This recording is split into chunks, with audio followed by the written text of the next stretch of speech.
कदम से कदम मिल रहे थे, ताल और मादर की थाप पर झूम रहे थे लोग। यह दिन था प्रकृति का महापर्व सरहुल का। इस वर्ष शहर में हजारों की संख्या में लोग भव्य शोभा यात्रा में शामिल हुए। आदिवासी समाज ने सरहुल पर्व को उल्लास के साथ मनाया। लोग पारंपरिक वाद्य यंत्रों की धुन पर नाचते गाते हुए शोभा यात्रा में शामिल हुए। सरहुल के गीतों, नगाड़ों की गूंज, लाल पट्टा साड़ी एवं सफेद गंजी कुर्ता के रंग से रंगी नजर आई। अपने शहर हजारीबाग सरहुलमय हो गया। इस दौरान शहर के हर चौक चौराहे इलाकों में जनजातीय संस्कृति की छटा नजर आ रही थी। वहीं पूरे शहर में आदिवासी समाज का झंडा लगाया गया था।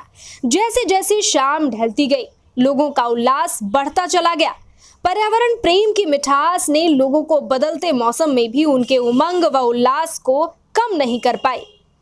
लोगों के पांव थिरकते रहे हों, मांदर की धुन पर पूरा हजारीबाग झूमता नजर आया। इस शोभा यात्रा का आदिवासी सरना समिति अध्यक्ष महेंद्र बेग, रतन किरकिट्टा, तीन पाहन भगत, महेंद्र टोपो, फुलवा कश्यप, सुनीता तिर्की, बिरसी तिर्की आदि कर रहे थे।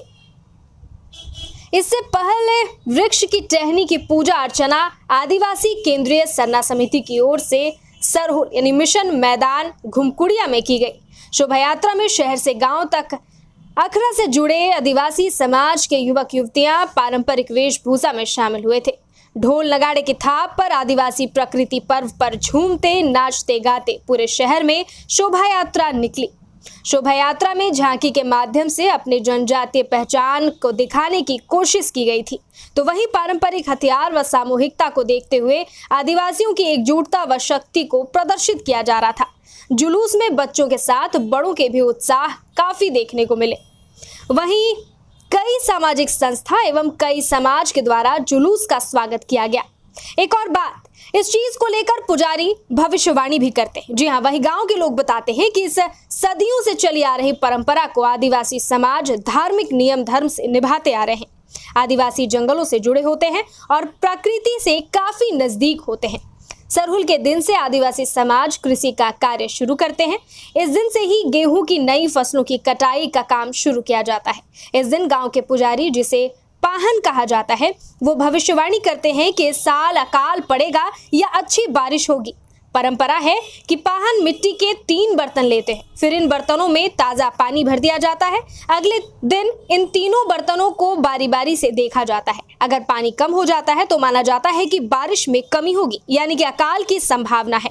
वहीं अगर पानी पहले जितना ही रहता है तो ये माना जाता है कि बारिश अच्छी होगी। त्योहार है, हम लोग बहुत धूमधाम से मनाते हैं और हर वर्ष इसी तरह से हम लोग नाचते गाते हुए हम लोग जुलूस भी जाते हैं।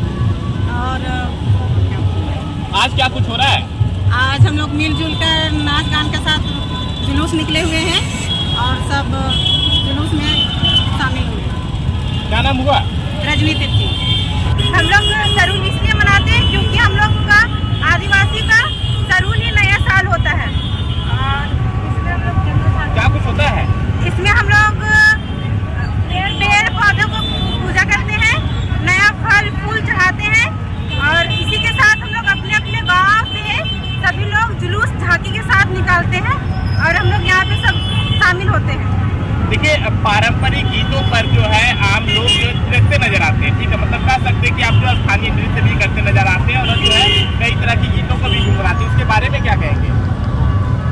इससे हम लोग को ये दर्शाया जाता है कि हम लोग का समाज, हम लोग अपना समाज और संस्कृति को बनाए रखते हुए अपना नृत्य और नाच गान को प्रदर्शन करते हैं। क्या नाम हुआ? मेरा नाम अल्पना तिर्की है। प्रकृति को पूजा करके उसमें फल फूल और क्या बोलते हैं पकवान वगैरह चढ़ाते हैं और अबीर उबीर सब चढ़ाते हैं और झांकी के द्वारा निकाला जाता है, उसको प्रदर्शन किया जाता है।